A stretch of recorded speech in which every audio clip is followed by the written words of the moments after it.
ईमानदारी इंसान की सबसे बड़ी पूंजी है। ये गुण न सिर्फ इंसान को समाज में सम्मान दिलाता है बल्कि उसका जीवन भी उज्जवल बना देता है। कई बार ईमानदार व्यक्ति को कठिनाइयां झेलनी पड़ती हैं, लेकिन अंत में ईमानदारी का फल मीठा ही होता है। इसी संदेश को समझाने के लिए यहाँ एक दृश्य दिखाया गया है। उत्तर प्रदेश के एक छोटे से गांव रामपुरा में एक साधारण किसान रहता था। उसका नाम था हरिराम। हरिराम के पास ज्यादा जमीन नहीं थी। उसके पास बस 2 कट्ठा खेत और एक पुराना बैल था। वह दिन रात मेहनत करता, लेकिन परिवार की जरूरतें पूरी करने में हमेशा कमी रह जाती। उसकी पत्नी सीता बेहद सीधी सादी और समझदार औरत थी। घर में एक बेटा मोहन और बेटी गौरी थी। परिवार गरीब था, लेकिन खुशहाल था क्योंकि सबके दिल में एक दूसरे के लिए अपार प्यार था। हरिराम का एक ही गुण था जिस पर पूरा गांव गर्व करता था, उसकी ईमानदारी। लोग कहते थे, हरिराम चाहे भूखा रह ले लेकिन कभी झूठ या बेईमानी नहीं करेगा। रामपुरा गांव सूखे की मार झेल रहा था। कई सालों से बारिश ठीक से नहीं हुई थी। नदियां सूख चुकी थीं और खेत बंजर हो रहे थे। गांव के लोग कर्ज में डूब गए थे। इस हालात में लोग अक्सर गलत रास्ते पर भी चल पड़ते थे, चोरी, झूठ या दूसरों का हक मारना। लेकिन हरिराम ने हमेशा सही रास्ता चुना। उसने अपने बच्चों को भी यही सिखाया था कि बेटा, कभी झूठ मत बोलना। चाहे कितनी भी कठिनाई आए, सच का साथ मत छोड़ना। ईमानदारी का फल जरूर मिलता है। एक दिन हरिराम सुबह सुबह खेत की ओर जा रहा था। रास्ते में उसे मिट्टी में एक भारी संदूक दिखाई दिया। उसने उस संदूक को खोला तो उसमें बहुत सारे सोने के सिक्के थे।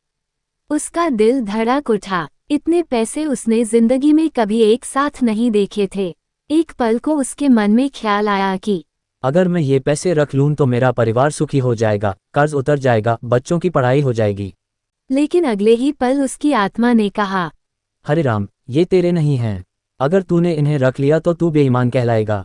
तू वही आदमी नहीं रहेगा जिस पर लोग भरोसा करते हैं। उसने संदूक उठाया और गांव के चौपाल की ओर चल दिया। गांव के लोग जब इकट्ठे हुए तो हरिराम ने सबके सामने संदूक दिखाया और कहा, भाइयों, मुझे ये संदूक खेत की ओर जाते हुए रास्ते में मिला है। पता नहीं किसका है। असली मालिक को ये लौटा देना चाहिए। गांव के लोग हैरान थे। किसी ने कहा, हरिराम, तू बड़ा मूर्ख है। इतने पैसे हाथ आए हैं, रख ले। कौन जाने मालिक मिलेगा भी या नहीं। लेकिन हरिराम मुस्कराकर बोला, भाइयों, अगर यह पैसा मेरा नहीं है तो मैं इसे कैसे रख सकता हूँ।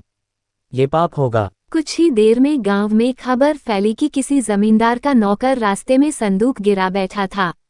वो नौकर घबराकर गांव में खोज रहा था। जब उसे पता चला कि संदूक हरिराम के पास है तो वह भागा भागा आया। नौकर ने रोते हुए कहा, भैया, यह मेरे मालिक का पैसा है। अगर यह खो जाता तो मुझ पर चोरी का इल्जाम लग जाता और शायद मेरी जान तक चली जाती। आपने मेरी जिंदगी बचा ली। नौकर ने संदूक लेकर जमींदार के पास लौटाया और हरिराम की ईमानदारी की पूरी कहानी सुनाई। जमींदार धनीराम बहुत अमीर था, लेकिन साथ ही चालाक और कड़वा स्वभाव का इंसान भी था। उसने सोचा, चलो देखते हैं ये हरिराम कितना ईमानदार है। अगले दिन उसने हरिराम को अपने घर बुलाया। उसने कहा, हरिराम, नौकर ने बताया कि तूने मेरे पैसे लौटाए। ये लो, इनाम में 100 रुपये। हरिराम ने हाथ जोड़कर कहा, जमींदार जी, मैंने कोई काम इनाम के लिए नहीं किया। मैंने तो सिर्फ अपना फर्ज निभाया है। पैसा आपका था, इसलिए आपको लौटाना ही मेरा धर्म था।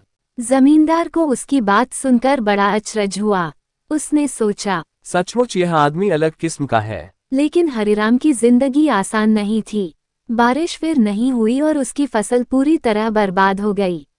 घर में खाने तक के लाले पड़ गए। गांव वाले मजाक उड़ाने लगे। देखो, हरिराम कैसा मूर्ख है। अगर पैसे रख लेता तो आज उसके घर में सुख शांति होती। अब देखो, भूखा मर रहा है। बच्चे भूख से रोते, पत्नी आंखों में आंसू लिए कहती, अगर उस दिन पैसे रख लेते तो आज ये दिन न देखना पड़ता। लेकिन हरिराम हमेशा यही कहता, सीता, भरोसा रखो, भगवान कभी ईमानदार का साथ नहीं छोड़ते। एक दिन ईमानदारी का फल जरूर मिलेगा। कुछ महीनों बाद गांव में एक बड़ा हादसा हुआ। जमींदार धनीराम का सबसे भरोसेमंद मुनीम चोरी करके भाग गया। लाखों का नुकसान हो गया। धनीराम परेशान हो गया। उसे कोई ऐसा आदमी चाहिए था जो सच्चा और ईमानदार हो। गांव वालों ने सलाह दी। जमींदार जी, अगर आपको वफादार आदमी चाहिए तो हरिराम से अच्छा कोई नहीं। वह गरीब है लेकिन उसका दिल सोने का है। धनीराम ने हरिराम को बुलाया और कहा, हरिराम, मुझे तुम्हारी ईमानदारी पर पूरा भरोसा है। अगर तुम चाहो तो मेरे खेतों और कारोबार की देखरेख करो। तुम्हें अच्छी तनख्वाह और घर मिलेगा। हरिराम ने नौकरी स्वीकार कर ली। उसने मेहनत और ईमानदारी से काम किया। धीरे धीरे जमींदार का सारा कामकाज संभाल लिया। धनीराम को अब चैन आने लगा। कुछ ही वर्षों में हरिराम की हालत बदल गई। उसका कच्चा घर पक्का हो गया, बच्चों की पढ़ाई शहर में होने लगी और पत्नी सीता के चेहरे पर मुस्कान लौट आई। गांव के वही लोग जो कभी हरिराम का मजाक उड़ाते थे, अब उसकी तारीफ करते नहीं थकते थे। वे कहते, सचमुच ईमानदारी का फल देर से मिलता है, लेकिन जब मिलता है तो जीवन बदल देता है। एक दिन जमींदार ने बूढ़ा होते होते कहा, हरिराम, मैंने बहुत लोग देखे लेकिन तेरे जैसा ईमानदार कोई नहीं। आज से मेरा सारा कारोबार और जमीन तेरी देखरेख में होगी। मेरे बाद तुझे ही वारिस मानूंगा। हरिराम की आंखों में आंसू आ गए। उसने भगवान को धन्यवाद दिया और कहा, ये सब आपकी कृपा है और ईमानदारी का आशीर्वाद है। समय बीतता गया। हरिराम अब गांव का आदर्श बन चुका था। लोग अपने बच्चों को उसके पास भेजते और कहते, बेटा, हरिराम काका की तरह सच्चा और ईमानदार इंसान बनना। मोहन और गौरी भी अपने पिता से प्रेरणा लेकर बड़े हो रहे थे। मोहन पढ़ाई में होशियार था। उसे अक्सर शहर में जाकर नौकरी करने का सपना आता था। एक दिन उसने पिता से कहा, बाबा, आपने ईमानदारी की मिसाल कायम की है। मैं भी वादा करता हूँ कि आपकी तरह कभी झूठ या बेईमानी नहीं करूँगा। हरिराम ने बेटे की ओर दिखते हुए कहा, बेटा, यही तो मेरी सबसे बड़ी कमाई है।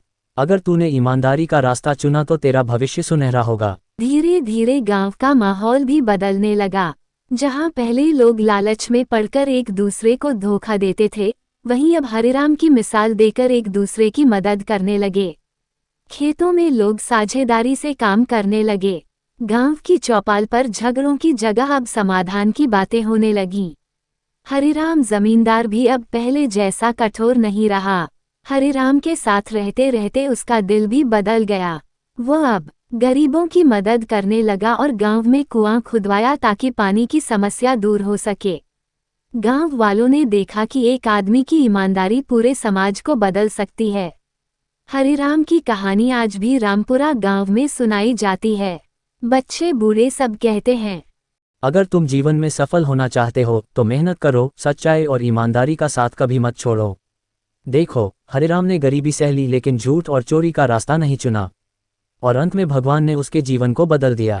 ईमानदारी का फल देर से मिलता है, लेकिन जब मिलता है तो अमूल्य होता है। हरिराम का जीवन इस बात का जीता जागता उदाहरण था कि चाहे कितनी भी कठिनाइयां आएं, ईमानदारी का फल मीठा ही होता है।